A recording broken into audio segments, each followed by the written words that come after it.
আল্লাহ রব্বুল আলামিন এই দুনিয়ার 7 শ্রেণীর মানুষকে আল্লাহ রব্বুল আলামিন তার আরশের ছায়াতলে ছায়াদান করবেন। মানুষগুলো দিশেহারা হয়ে যাবে, দিক বেদিক ছোটাছুটি করতে থাকবে, সূর্যটা মাথার উপর থেকে তাপ দিতে থাকবে। আল্লাহর বান্দাগুলো চিৎকার করতে থাকবে আর বলবে, রব্বে করিম ইয়া নফসি, আপনি আমাকে বাঁচিয়ে নেন। আজকের এই কঠিন মুসিবতের দিনে আমি আমার স্ত্রীকে চিনি না, আমি আমার সন্তানকে চিনি না, আমি আমার পাড়া প্রতিবেশী কোনো প্রিয় মানুষকেও চিনি না। রব্বে করিম ইয়া নফসি, এই কঠিন মুসিবত থেকে আপনি আমাকে বাঁচিয়ে নেন। আল্লাহ রব্বুল আলামিন সেই কঠিন মুসিবতের সময়, সেই কঠিন বিপদের দিনে আল্লাহ রব্বুল আলামিন এই দুনিয়ার 7 শ্রেণীর মানুষকে আল্লাহ রব্বুল আলামিন তার আরশের ছায়াতলে ছায়াদান করবেন। ইন্নাল হামদালিল্লাহি নাহমাদুহু ওয়া নাস্তাঈনুহু ওয়া নাস্তাগফিরুহু ওয়া নু'মিনু বিহি ওয়া নাতাওয়াক্কালু আলাইহি ওয়া নাউযু বিল্লাহি মিন শুরুরি আনফুসিনা ومن سيئات أعمالنا من يهده الله فلا مضل له ومن يضلل فلا هادي له فلن تجد له وليا مرشدا وأشهد أن لا إله إلا الله وحده لا شريك له ونشهد أن محمدًا عبده ورسوله الذي أرسله بالحق بشيرًا ونذيرًا وداعيا إلى الله بإذنه وسراجا وقمرا منيرا فقد قال الله تعالى في كلامه المجيد والفرقانه الحميد أعوذ بالله من الشيطان الرجيم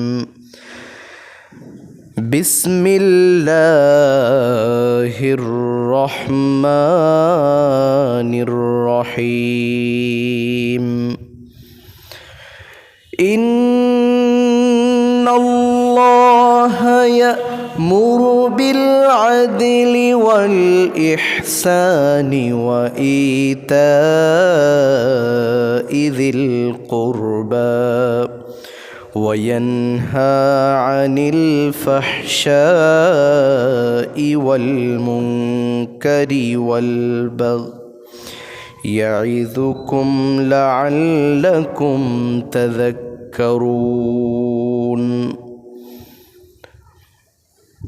أو كما قال عليه الصلاة والسلام عن أبي هريرة رضي الله تعالى عنه أن النبي صلى الله عليه وسلم قال 7 يظلهم الله في ظله يوم لا ظل إلا ظله الإمام العادل وشاب نشأ في عبادة ربه ورجل قلبه معلق بالمساجد ورجلان تحبا في الله اجتمعا عليه وتفرقا عليه ورجل طلبته امرأة ذات منصب وجمال فقال إني أخاف الله ورجل تصدق أخفى حتى لا تعلم شماله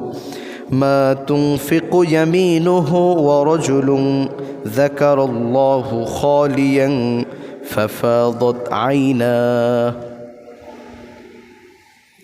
وقال تعالى يوم يفر المرء من أخيه وأمه وأبيه وصاحبته وبنيه الآخر الآية বড় ছোট সব গুনাহের হিসেব হবে সকল পাপের বড় ছোট সব গুনাহের হিসেব হবে সকল পাপের বাদ রবে না কোনো আচার চক্ষু এবং জীবের বিচার জাগবে যে দিন কিয়ামতের ভয়াবহ অকুল পাথার আল্লাহুম্মা আজিরনা মিনান নার আল্লাহুম্মা আজিরনি মিনান নার মা পালাবে ছেলে থেকে মা পালাবে ছেলে থেকে ভাই পালাবে বোনকে রেখে মহালীলার হুঙ্কার পূর্ণ করবে সকল দম্ভ চূর্ণ সেদিন শুধুই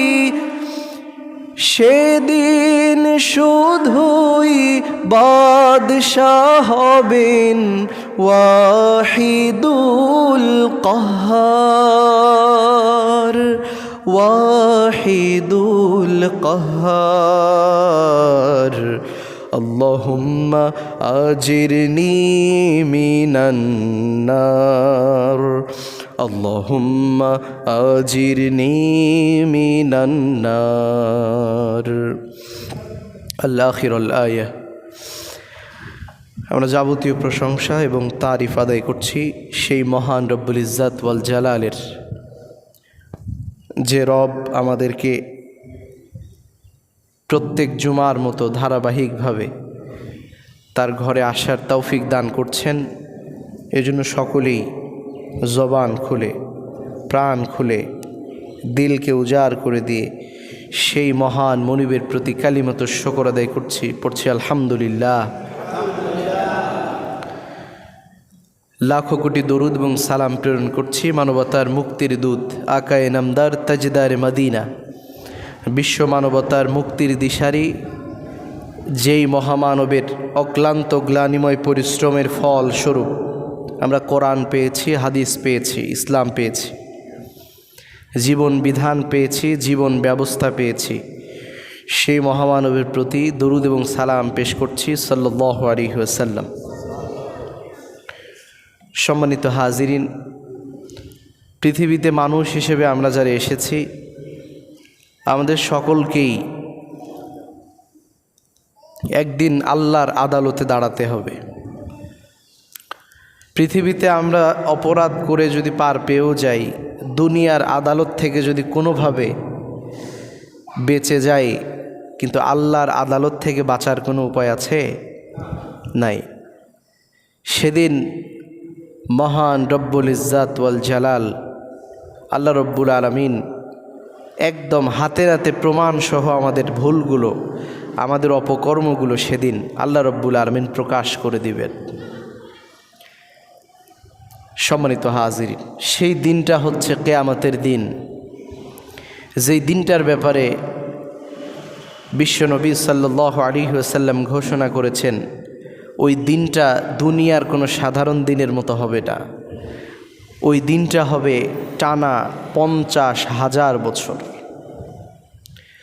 মানুষগুলো কিয়ামতের সেই ময়দানে 50,000 বছর দাঁড়িয়ে থাকবে।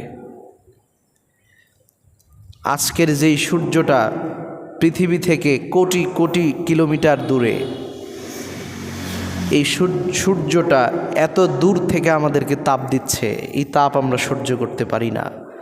কিন্তু সেদিন আল্লাহর হুকুমে এই সূর্যটা তার মুখ দিয়ে তাপ দিতে থাকবে, মানুষের মাথার উপরে এসে তাপ দিতে থাকবে, মানুষের মগজগুলো তকবক করে ফুটতে থাকবে ভাতের মাড়ের মতো।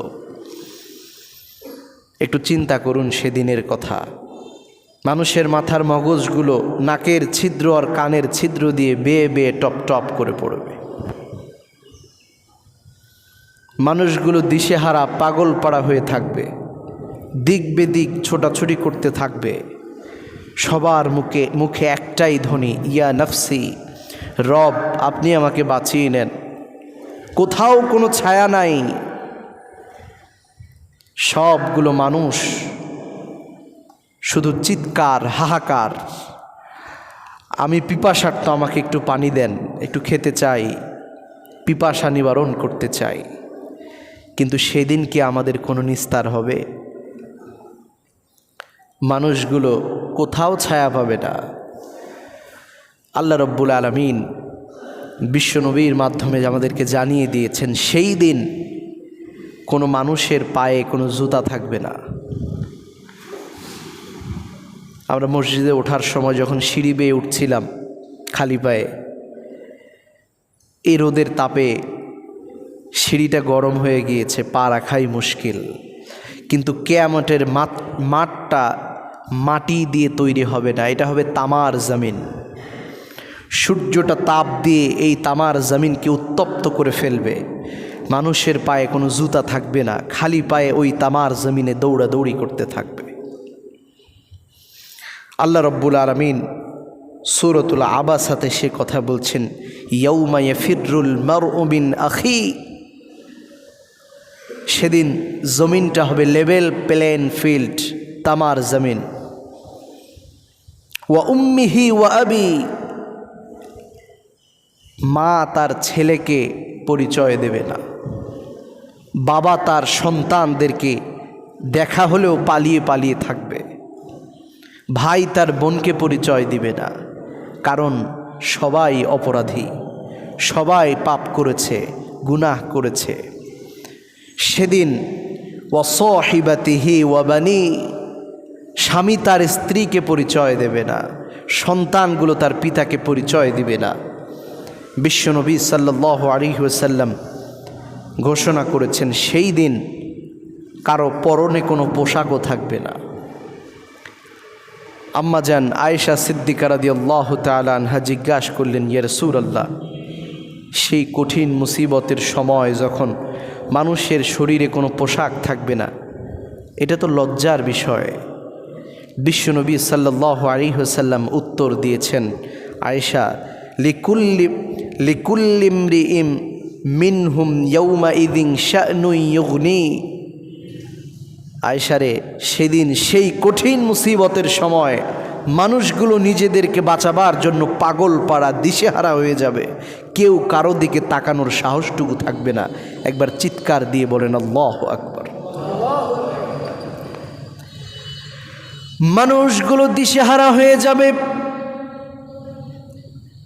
দিক বেদিক ছোটাছুটি করতে থাকবে, সূর্যটা মাথার উপর থেকে তাপ দিতে থাকবে। আল্লাহর বান্দাগুলো চিৎকার করতে থাকবে আর বলবে, রব্বে করিম, ইয়া নফসি, আপনি আমাকে বাঁচিয়ে নেন। আজকের এই কঠিন মুসিবতের দিনে আমি আমার স্ত্রীকে চিনি না, আমি আমার সন্তানকে চিনি না, আমি আমার পাড়া প্রতিবেশী কোনো প্রিয় মানুষকেও চিনি না।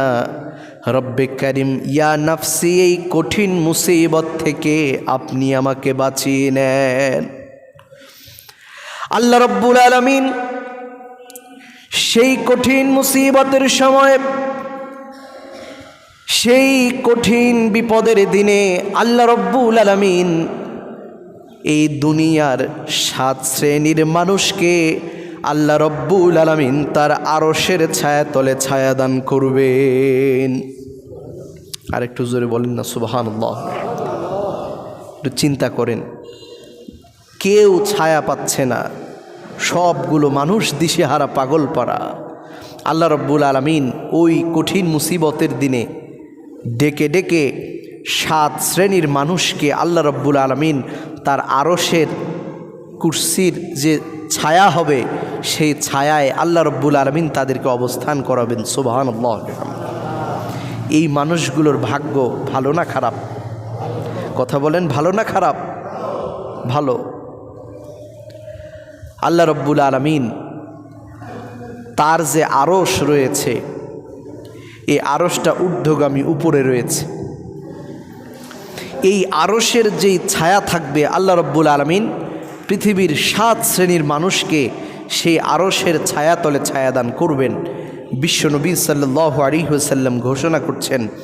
এই 7 শ্রেণীর মানুষের গুণাবলী সম্পর্কে আমরা আজকে আলোচনা করব।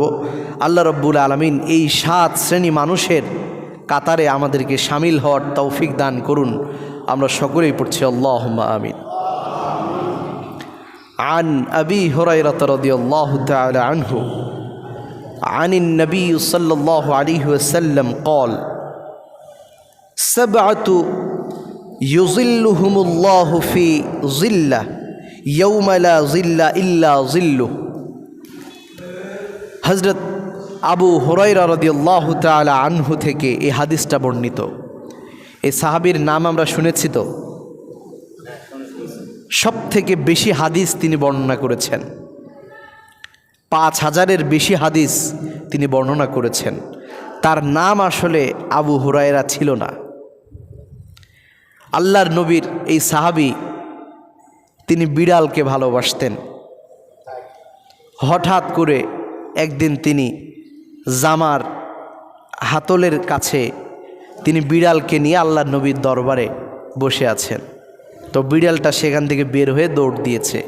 বিশ্বনবী তাকে মজা করে বলেছেন, ও আবু হুরায়রা, হে বিড়ালের পিতা। এই আবু হুরায়রা বলে ডাক দিয়েছেন। তার নাম ছিল আব্দুর রহমান। তখন থেকে সাহাবীরা তাকে ভালোবেসে আবু হুরায়রা নামেই ডাকতো। সুবহানাল্লাহ। হযরত আবু হুরায়রা রাদিয়াল্লাহু তাআলা আনহু থেকে হাদিসটা বর্ণিত। আল্লাহর নবী ঘোষণা করে জানিয়ে দিয়েছেন, 7 ইয়াযিল্লুহুমুল্লাহু ফি যিল্লা ইয়াওমা লা যিল্লা ইল্লা যিল্লু। কিয়ামতের কঠিন ময়দানে মানুষগুলো যখন দিশেহারা হয়ে যাবে, পাগল পাড়া হয়ে যাবে, সেদিন আল্লাহর আরশের ছায়া ছাড়া আর কোনো ছায়া থাকবে না। আল্লাহ রব্বুল আলামিন তার আরশের যেই ছায়া হবে, এই ছায়াতে দুনিয়ার 7 শ্রেণীর মানুষকে আল্লাহ রব্বুল আলামিন ছায়া দান করবেন। 1 নাম্বার কাকে আল্লাহ রব্বুল আলামিন ছায়া দান করবেন? আল্লাহ রব্বুল আলামিন 1 নম্বরে যাকে ছায়া দান করবেন, আল ইমামুল আদিল। আল্লাহ রব্বুল আলামিন তার হাবিবের মাধ্যমে ঘোষণা দিয়ে জানিয়ে দিয়েছেন, আল ইমামুল আদিল, যেই শাসক ন্যায়পরায়ণ, যেই শাসক ন্যায়পরায়ক, যেই শাসক ইনসাফ ভিত্তিক সমাজ প্রতিষ্ঠা করে, যেই শাসক মানুষের উপরে জুলুম করে না, যেই শাসক তার জনগণের উপরে ন্যায় বিচার প্রতিষ্ঠা করে, আল্লাহ রব্বুল আলামিন ওই শাসককে, ওই রাজাকে, ওই সরকার প্রধানকে কাল কঠিন কিয়ামতের দিন তার আরশের ছায়াতলে ছায়া দান করবে। একটু জোরে বলেন না সুবহানাল্লাহ।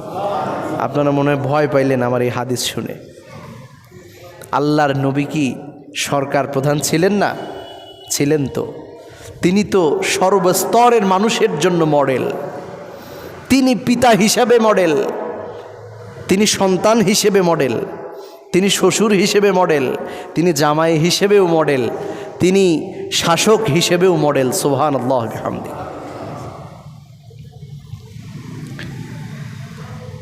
আল্লাহ রব্বুল আলামিন ঘোষণা দিয়েছেন,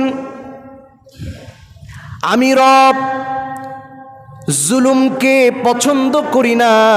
আমি আল্লাহ রব্বুল আলামিন ঘোষণা দিয়েছেন, আমি আল্লাহ কারো উপরে যার্রা পরিমাণ জুলুম করি না। কিয়ামতের আগ পর্যন্ত আমি রব আমার কোনো বান্দার উপরে যার্রা পরিমাণ জুলুমও করব না। আর যারা আমার কোনো বান্দা যদি আরেকজন দুর্বল বান্দার উপরে জুলুম করে, কাল কঠিন কিয়ামতের ময়দানে এই জুলুমটা কঠিন অন্ধকার রূপ ধারণ করে ওই জালিমের ঘাড়ের উপরে আমি চাপিয়ে দিব। নাউজুবিল্লাহ কন। এই জন্য শক্তি যদি আমাদের থাকে, দুর্বলদের উপরে কি আমরা অত্যাচার করব নাকি? কি বলেন, করা যাবে? কিন্তু আমাদের সমাজে অত্যাচার আছে না নাই? মনে হয় আপনাদের এদিকে নাই, আছে না নাই? আচ্ছা, দুর্বলদের উপরেই সবসময় সবাই অত্যাচার করে। একটু শক্তি আছে, ক্ষমতা আছে, একটু জোর আছে, দুর্বলদের জমি আত্মসাৎ করে খায়, ইয়াতিমদের সম্পদ আত্মসাৎ করে খায়, আছে না নাই? কিন্তু আল্লাহ রব্বুল আলামিন ঘোষণা করছেন, ইন্নাল্লাহা ইয়া'মুরু বিল আদলি ওয়াল ইহসানি ওয়া ইতা'i যিল কুরবা ওয়া ইয়ানহা আনিল ফাহশাই ওয়াল মুনকারি ওয়াল বাগই ইয়া'ইযুকুম লা'আল্লাকুম তাযাক্কারুন। আল্লাহু আকবার। সানি খুতবায় এই আয়াতটা আমরা প্রায় প্রত্যেক সপ্তাহেই শুনি, কিন্তু প্রকৃতপক্ষে অনেকেই আমরা এই আয়াতের ব্যাখ্যা তর্জমা জানি না। সম্মানিত হাজিরিন, আল্লাহ রব্বুল আলামিন এই আয়াতে ইনসাফ প্রতিষ্ঠার কথা বলছেন। তুমি তোমার পারিবারিক জীবনে ইনসাফ প্রতিষ্ঠা করবে, তুমি তোমার সামাজিক জীবনে ইনসাফ প্রতিষ্ঠা করবে, তুমি তোমার রাষ্ট্রীয় জীবনে ইনসাফ প্রতিষ্ঠা করবে। ঘোষণাটা কার? সম্মানিত হাজিরিন, আল্লাহ রব্বুল আলামিন এজন্যই নিজের উপরে জুলুম করাকে হারাম ঘোষণা করেছেন। কিয়ামতের আগ পর্যন্ত আল্লাহ রব্বুল আলামিন কখনোই কোনো মানুষের উপরে যার্রা পরিমাণ জুলুম করবেন না। আবার আল্লাহ রব্বুল আলামিন বলছেন, ইন্নাল্লাহা ইউহিব্বুল মুকসিতিন।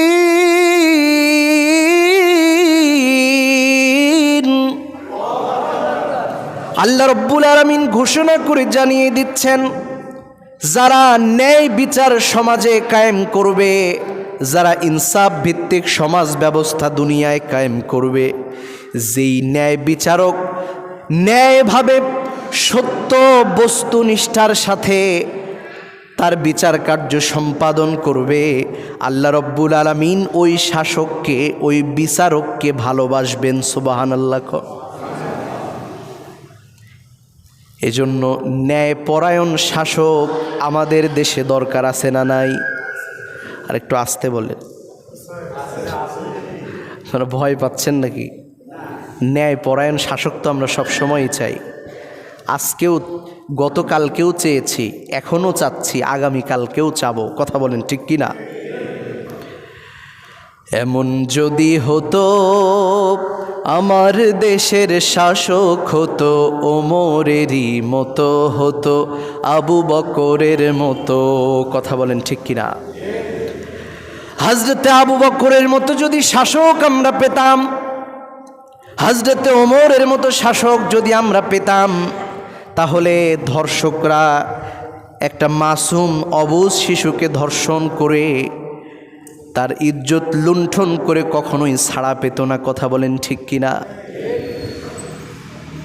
রামিসা এক ছোট্ট মাসুম অবুঝ শিশু, আজকে প্রায় ৭০ দিন অতিবাহিত হয়ে গিয়েছে, ২ মাসের অধিক সময় নির্মমভাবে তাকে হত্যা করা হলো। আজও পর্যন্ত কি আমরা এর বিচার পেয়েছি? কথা বলেন, পেয়েছি বিচার? পাই নাই। কারণ একটাই, ইনসাফ ভিত্তিক সমাজ আমরা প্রতিষ্ঠা করতে পারি নাই। এজন্য আল্লাহ রাব্বুল আলামিন বললেন, ইন্নাল্লাহা ইয়া'মুরু বিল আদলি ওয়াল ইহসান ওয়া ইতা'i যিল কুরবা ওয়া ইয়ানহা আনিল ফাহশা'i ওয়াল মুনকারি ওয়াল বাগই ইয়া'যুকুম লা'আল্লাকুম তাযাক্কারুন।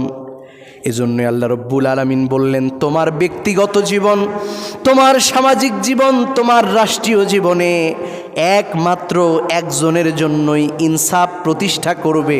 চিৎকার দিয়ে বলেন, তিনি কে? ন্যায়পরায়ণ শাসক কেমন হয়? আল্লাহর নবী সাল্লাল্লাহু আলাইহি ওয়াসাল্লাম তৎকালীন সময়ে মদিনার প্রেসিডেন্ট, আল্লাহর নবীর কাছে বিচার এলো, ইয়া রাসূলুল্লাহ, বনু মাখজুমিয়া গোত্রের একজন মহিলা, ইয়া রাসূলুল্লাহ, তিনি চুরি করেছেন। চুরি, বুঝতেছেন আপনারা? আল্লাহর নবীর দরবারে বিচার চলে গিয়েছে, ইয়া রাসূলুল্লাহ, বনু মাখজুমিয়া গোত্রের একজন মহিলা, তিনি চুরি করেছেন, ধরা পড়েছে। আল্লাহর নবী বিচার কার্য সম্পাদন করলেন, রায় দিয়ে দিলেন, আস-সারিকু ওয়াস-সারিকাতু ফাকতাউ আইদিয়াহুমা। আল্লাহর নবী ঘোষণা করে দিলেন, যেহেতু এই মহিলাটা একটা সম্ভ্রান্ত পরিবারের মহিলা, তার আর্থিক কোনো কষ্ট নাই, খাবারের কোনো সমস্যা নাই, রিজিকের কোনো টেনশন নাই, কিন্তু অভাবে না পড়ে, অভাবের চুরি নয়, এটা স্বভাবে চুরি করেছে, আমি বিশ্বনবী ঘোষণা দিলাম, তার হাত কেটে দাও। আল্লাহু আকবার পড়ে সাহাবায়ে একরাম খোঁজ নিয়ে দেখলেন, এই মহিলা সাধারণ কোনো পরিবারের মহিলা নয়, বনু মাখজুমিয়া গোত্রের সব থেকে নামি দামি একটা পরিবারের মেয়ে, নামি দামি একটা পরিবারের মহিলা। আল্লাহর নবীর সাহাবীরা পরামর্শে বসলেন, সত্যি যদি মহিলার হাত কেটে নেওয়া হয়, হয়তো একটা ঝামেলা হতে পারে। আল্লাহর নবীর সাহাবীরা পরামর্শ করলেন, আল্লাহর নবীকে কোনোভাবে বলে একটু শাস্তিটা কম করে নেওয়া যায় নাকি। সাহাবীরা এবার চিন্তা করছেন, আল্লাহর নবীর কাছে কাকে পাঠানো যায়। সাহাবীরা পরামর্শ করে সবাই একমত হলেন, হযরত ওসামা বিন যায়েদ রাদিয়াল্লাহু তাআলা আনহুকে আল্লাহর নবীর কাছে পাঠানো হবে।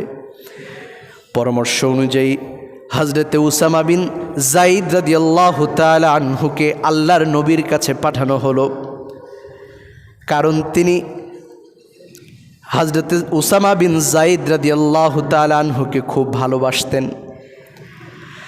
আল্লাহর নবীর দরবারে গিয়ে হযরত ওসামা বিন যায়েদ রাদিয়াল্লাহু তাআলা আনহু বললেন, ইয়া রাসূলুল্লাহ, বনু মাখজুমিয়া গোত্রের যেই মহিলাটা চুরি করতে গিয়ে ধরা পড়েছে, যেহেতু একটা সম্ভ্রান্ত পরিবারের মহিলা, ইয়া রাসূলুল্লাহ, একটু দেখেন না কোনোভাবে শাস্তিটাকে কম করা যায় নাকি। আল্লাহর নবী মুহাম্মদুর রাসূলুল্লাহ সাল্লাল্লাহু আলাইহি ওয়াসাল্লাম তার কথা শোনার সাথে সাথে রাগান্বিত হয়ে গেলেন। মনে হয় বিশ্বনবীর মাথায় আকাশ ভেঙে পড়ল। বিশ্বনবী উচ্চস্বরে বললেন, উসামা, যা বলেছ এখানেই খামোশ হয়ে যাও। বনু মাখজুমিয়া গোত্রের মহিলা কেন, স্বয়ং আমার মেয়ে ফাতিমা যদি চুরি করত, আমি বিশ্ব নবী ঘোষণা দিলাম, আমি রায় ঘোষণার সাথে সাথেই তার হাতটাকে দ্বিখণ্ডিত করে দিতাম, এক চুল পরিমাণ সময় আমি ক্ষেপণ করতাম না। আল্লাহু আকবার পড়ে। সম্মানিত হাজিরিন, এই না হলো ন্যায়পরায়ণ শাসক? কথা বলেন ঠিক কিনা?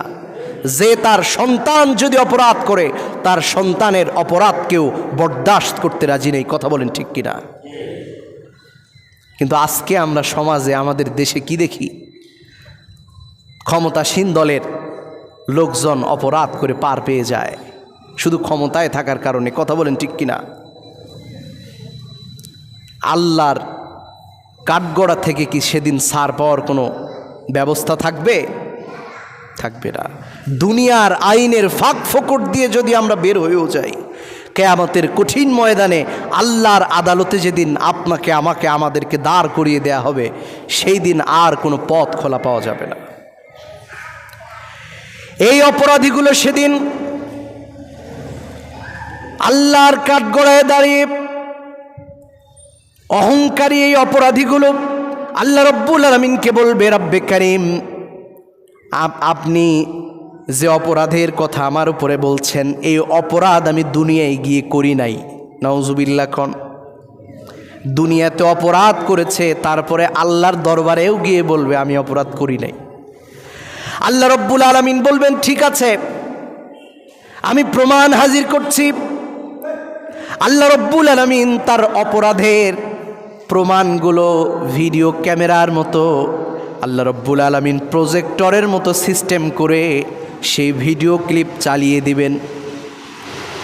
আল্লাহর বান্দা যখন সেই ভিডিও ক্লিপগুলো দেখবে, আল্লাহর বান্দা দুর্বলের উপরে অত্যাচার করছে, চুরি করছে, ডাকাতি করছে, রাহাজানি করছে, হরতাল মিছিল মিটিং করছে, দুর্বলদের উপরে অত্যাচার করছে, জুলুম করছে, আল্লাহর বান্দা সেদিনও বলবে, রব্বে কারিম, এগুলো এডিট করা যায়। নাউজুবিল্লাহ। কি বলবে? এগুলো এডিট করা যায়। একটু জোরে বলেন না, নাউজুবিল্লাহ মিন যালিক। এগুলো বানানো যায়, ভিডিও এগুলো বানানো যায়। আল্লাহ রব্বুল আলামিন তখন তার মুখের জবানকে বন্ধ করে দিবেন। আল্লাহ রব্বুল আলামিন তার মুখের জবানকে বন্ধ করে দিবেন। সেদিন আল্লাহ রব্বুল আলামিন তার হাতের জবানকে খুলে দেবেন, তার পায়ের জবানকে খুলে দিবেন। হাত কথা বলে উঠবে, রব্বে কারীম, আমাকে দিয়ে, আমাকে ব্যবহার করে দুর্বলদের উপরে প্রহার করেছে, জুলুম করেছে। সেদিন এই পা সাক্ষী দেবে, রব্বে কারীম, আমাকে ব্যবহার করে সে একজন বৃদ্ধ, বয়োবৃদ্ধ আপনার এক বান্দাকে লাথি দিয়ে ফেলে দিয়েছে। নাউজুবিল্লাহ। সেদিন আল্লাহর দরবার থেকে কি পার পাওয়া যাবে নাকি? এজন্য আল্লাহ রব্বুল আলামিন বললেন, কাল কঠিন কিয়ামতের ময়দানে সর্বপ্রথম আল্লাহ রব্বুল আলামিন ওই ন্যায়পরায়ণ শাসক, যিনি সমাজে ইনসাফ প্রতিষ্ঠার জন্য কাজ করেছেন, আল্লাহ রব্বুল আলামিন ওই ন্যায়পরায়ণ শাসককে তার আরশের ছায়াতলে ছায়াদান করবেন। দ্বিতীয় নম্বরে আল্লাহ রব্বুল আলামিন বলছেন, রাজুলুন তাসাদ্দাকা বিসাদাকাতি ফাআখফাহা। আল্লাহ রব্বুল আলামিন ঘোষণা করে জানিয়ে দিচ্ছেন, আল্লাহর ওই বান্দাগুলোকে কিয়ামতের ময়দানে তার আরশের ছায়াতলে ছায়াদান করবেন। আল্লাহর যেই বান্দাটা গোপনে আল্লাহর জন্য দান করেছে, তার ডান হাত কি দান করেছে তার বাম হাত জানে না। সুবহানাল্লাহ। আর একটু জোরে বলেন না, সুবহানাল্লাহ। সম্মানিত হাজিরিন, দানের প্রকৃত প্রক্রিয়া আমরা অনেকেই জানি না। সবথেকে উত্তম দান হলো ওইটা যেটা আপনি গোপনে আল্লাহর জন্য দান করলেন। যেই দানটা আপনি রাস্তা দিয়ে হেঁটে যাচ্ছেন, কেউ দেখে নাই, পৃথিবীর কোনো মানুষ জেগে নাই, রাত বাজে 2টা, হঠাৎ করে আপনার চোখে পড়ল, মুক্ত হস্তে দান করুন। দুনিয়ার কোনো মানুষ দেখে নাই, আপনি পকেট থেকে একটা কচকচে 100 টাকার নোট বের করে সেখানে দিলেন, আল্লাহর জন্য গোপনে দান করলেন। কিয়ামতের দিন আল্লাহ রাব্বুল আলামিন আপনাকে গোপনে ডেকেই আপনার গুনাহগুলোকে ক্ষমা করে দিবেন। সুবহানাল্লাহ। সম্মানিত হাজিরিন, দান কোথায় করতে হবে, কেমনে করতে হবে, এই সিস্টেম আমরা অনেকেই জানি না। আমরা দান করি কবরে, আছে না নাই? জোরে বলেন না, আছে না নাই? আপনাদের এলাকায় নাই, কিন্তু আমার এলাকায় আছে, পীরগঞ্জে আছে। পীরের এলাকা তো পীরগঞ্জ। আমরা দান করি কবরে, আমরা দান করি মাজারে। কি ফায়দা, কি লাভ, কি উপকারে আসবে এই দান?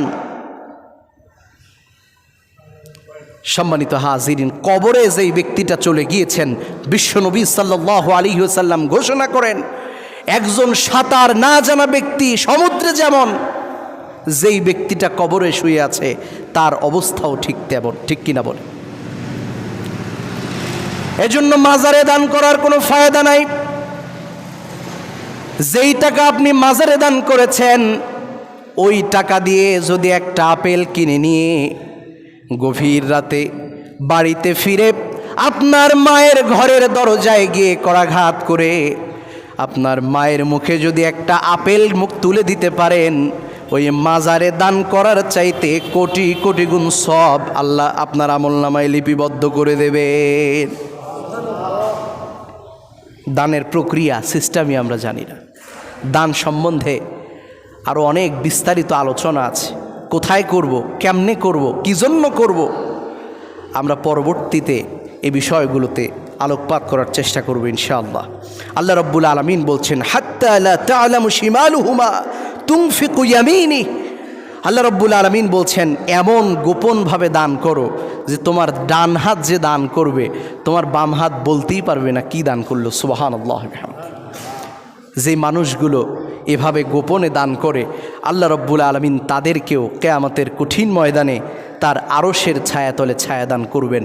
সুবহানাল্লাহ বিহামদি। আল্লাহ রাব্বুল আলামিন 3 নম্বরে বলছেন,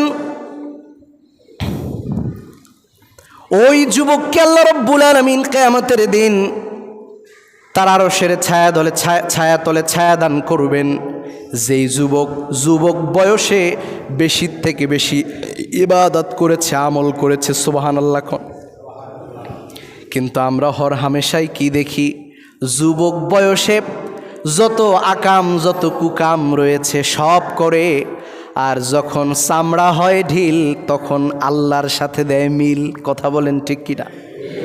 মুরব্বী বাবাজিরা মন খারাপ করেন, আমি সবাইকে বলছি না, আপনারা এখানে যারা আছেন আপনারা অনেক ভালো, কিন্তু আমি সমাজের বাস্তব চিত্রটা বলছি। যুবক বয়সে ডাকাতি, চুরি, ছিনতাই, রাহাজানি, খুন, ধর্ষণ, মানুষের আইল ঠেলা, জমি আত্মসাৎ করে খাওয়া, সব কিছু করে যখন বয়োবৃদ্ধ হয়ে যায়, তখন এই বেচারা মসজিদ ছাড়া আর কিচ্ছু বোঝে না। আছে না নাই? ক্ষমার সিস্টেম আপনাকে জানতে হবে। আপনি যার কাছে অপরাধ করেছেন, ওই মানুষের কাছে গিয়েই আপনাকে ক্ষমা করতে হবে। এটা আপনি হাক্কুল ইবাদ নষ্ট করেছেন, অন্যের হক নষ্ট করেছেন, যার হক নষ্ট করেছেন তার কাছ থেকেই ক্ষমা নিতে হবে। আল্লাহ রাব্বুল আলামিন এই ক্ষমা করবেন না। কিন্তু যুবক বয়সে জুলুম করেছেন, ওই লোককে আর পাবেন কোথায়? সম্মানিত হাজিরিন, কিয়ামতের কঠিন ময়দানে আপনাকেও আসামির কাঠগড়ায় দাঁড় হতে হবে। আপনি যখন থানার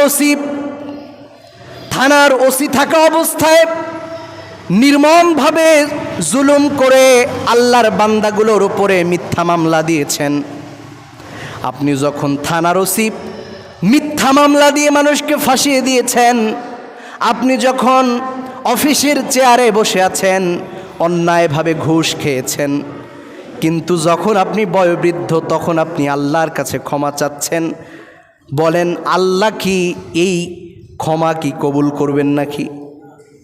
না। ওসি থাকা অবস্থায় যখন আপনি অপরাধ করেছেন, ওসি থাকা অবস্থাতেই আপনাকে ক্ষমা নিতে হবে। তাওবার এটা একটা শর্ত। সম্মানিত হাজিরিন, এজন্য যুবক বয়সের আমল আল্লাহ রব্বুল আলমিনের কাছে অধিক অধিক এবং অধিক প্রিয়। বিশ্বনবী সাল্লাল্লাহু আলাইহি ওয়াসাল্লাম ঘোষণা করছেন, কিয়ামতের কঠিন ময়দানে 5টা প্রশ্নের উত্তর না দেয়া পর্যন্ত আল্লাহর কোনো বান্দা একটা পাও তুলতে পারবে না। বিশ্বনবী ঘোষণা দিচ্ছেন, لا تزول قدم ابن آدم يوم القيامة من عند ربه حتى يسأل عن 5 عن عمره فيما أفناه وعن شبابه فيما أبلاه وماله من أين اكتسبه وفيما أنفقه وماذا عمل فيما علم। বিশ্বনবী সাল্লাল্লাহু আলাইহি ওয়াসাল্লাম ঘোষণা করছেন, 5টি প্রশ্নের উত্তর না দেয়া পর্যন্ত আল্লাহর কোনো বান্দা কিয়ামতের দিন পা তুলতে পারবে না। তন্মধ্যে একটা প্রশ্ন হলো, আল্লাহ রব্বুল আলামিন বান্দাকে প্রশ্ন করবেন, বান্দারে তোমাকে আমি 60 বছর কিংবা 70 বছরের হায়াত দিয়েছিলাম, ও বান্দা এ হায়াতটা কোন কাজে লাগিয়েছো? আল্লাহ রব্বুল আলামিন বলবেন, বান্দারে যুবক বয়স আমি তোমাকে দিয়েছিলাম, এই যুবক বয়সে তুমি কি করেছো? আল্লাহু আকবার কোন। সেদিন সেই কঠিন মুসিবতের সময় যুবক বয়সে যারা অন্যায় করেছে, পাপাচার করেছে, তারা ধরা খেয়ে যাবে। আর যারা যুবক বয়সে আমল করেছে, সালাত পড়েছে, নফল সালাত বেশি বেশি পড়েছে, এই মানুষগুলোকে আল্লাহ রব্বুল আলামিন রেহাই দিয়ে দিবেন। সুবহানাল্লাহ কোন। যুবক বয়সের হিসাব আল্লাহ রব্বুল আলামিন সেদিন নেবেন। বিশ্বনবী সাল্লাল্লাহু আলাইহি ওয়াসাল্লাম ঘোষণা করেন, আল্লাহর কোনো বান্দা যদি বৃদ্ধ হওয়ার কারণে তার আমলগুলো একটু কমে যায়, ফজরের সময় হঠাৎ করে উঠতে পারে না, আল্লাহ রব্বুল আলামিন ঘোষণা দেন ওই বান্দার যুবক বয়সে বৃদ্ধ বয়সের যে ঘাটতি আমলগুলো আছে, এই ঘাটতি আমলগুলোকে যুবক বয়সের আমল দিয়ে পরিপূর্ণ করে দেয়া হয়। সুবহানাল্লাহি ওয়া বিহামদি। এজন্য কলিজার টুকরা যুবক ভাইয়েরা আমার, আসুন আমরা আল্লাহ রব্বুল আলামিনের কাছ থেকে দোয়া করে নিজেদের গুনাহগুলোকে ক্ষমা করে নেই এবং বাকি জীবনটাকে বিশ্বনবীর সুন্নাত আবরণে সাজাই। আল্লাহ রব্বুল আলামিন আমাদেরকে তৌফিক দান করুন, আমরা পড়ছি আমিন। সম্মানিত হাজিরিন, কিয়ামতের কঠিন ময়দানে আল্লাহর আরশের তলে 7 শ্রেণীর মানুষ ছায়া পাবেন। তন্মধ্যে আমি 3টি পয়েন্ট বলেছি, আগামী সপ্তাহগুলোতে বাকি 4 শ্রেণীর মানুষের কথা বলা হবে। আল্লাহ রব্বুল আলামিন আমাকে বলার এবং আপনাদেরকে শোনার তৌফিক দান করুন। যতগুলো কথা বলেছি এর উপরে যথাযথভাবে আমল করার তৌফিক দান করুন। আমরা সকলে পড়ছি আল্লাহুম্মা আমিন।